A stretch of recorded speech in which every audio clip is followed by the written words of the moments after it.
এই দেখো, এটা কি বলো তো? কাঁচা কাঁঠাল, আমরা যাকে বলি ইঁচড়। তো এই 1 গামলা কাঁঠাল কাটতে আমার লেগে গেল প্রায় 1 ঘন্টার উপরে, প্রায় 1.5 ঘন্টা। তোমরা হয়তো ভাববে, বাবা এই কাঁঠাল কাটতে এত টাইম? আসলে কি বলো তো, সবাইকে দেখি এই কাঁঠাল যখন কাটে এই ভেতরের জিনিসগুলো কিছু পরিষ্কার করে না, সবাই টুকরো টুকরো করে দিয়ে দেয়। কিন্তু আমরা সেভাবে খাই না, আমরা বিচিটাকে বের করি। এই দেখো, বিচিটা বের করে বিচিটার উপরে যে একটা পর্দা থাকে সেটাও ফেলে দিই। তারপর পরিষ্কার করে ছোট ছোট টুকরো করে তারপর আমরা সেটাকে রান্না করি। ভাপ দিয়ে নিয়ে তারপর মশলা কষিয়ে তবে গিয়ে করব। এই দেখো, একটা চোকলা মতো থাকে বিচিটার উপরে, এটাকে সবসময় ফেলে দিতে হয়। এটার জন্যই পেট খারাপ করে, সে পাকা কাঁঠালেই কি বা কাঁচা এঁচড়েই কি। আজ কাঁঠালটা রান্না করব একদম মাংসের মতো। এই দেখো, রসুন ছুলে রেখেছি, 2-3টে কাঁচা লঙ্কা চিড়ে দেবো, পেঁয়াজ কুচিয়ে রেখেছি, আলুও কেটে রেখেছি, আলুটা ভেজে নেব। এদিকে মিক্সিতে মশলা করে রেখেছি, আদা, জিরা, লঙ্কা, পেঁয়াজ, রসুন। পেঁয়াজটা বাটবো না, বাকি সব। এখানে আলু টমেটো রেখেছি। আর এই আলুটা কেটেছি আমার ছেলের জন্য ডিম করব। এই দেখো, 2টো ডিম সেদ্ধ বসিয়েছি, কারণ কি ও তো কাঁঠাল খায় না, পছন্দ করে না, তো এখনও শেখেনি সেভাবে।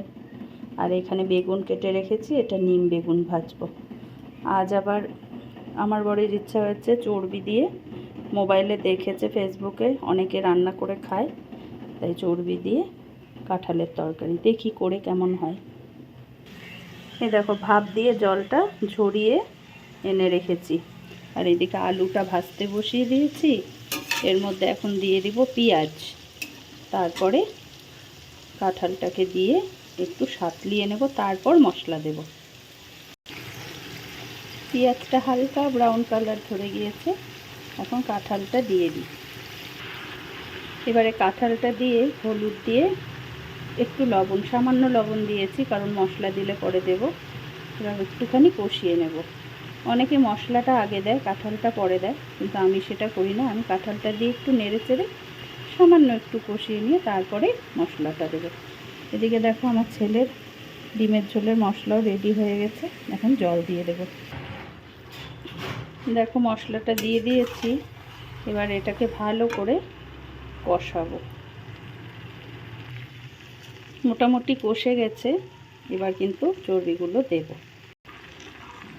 দেখো, দিয়ে দিয়েছি, এখন নেড়ে নেবো। এটা থেকে একটু তেলও বেরিয়ে যাবে আর এটাও কষে যাবে। দেখো, কষানো হয়ে গেছে, এখন একটু জল দিয়েছি, আর একটু দিতে হবে। আমার কাঁঠালের তরকারি হয়ে গেছে, রঙটা তো ভালোই এসেছে, খেতে কেমন হবে জানি না। চেষ্টা করেছি ভালো করার, আশা করি ভালোই হবে। তো তোমরাও করে খেয়ে দেখো, আশা করি ভালোই লাগবে।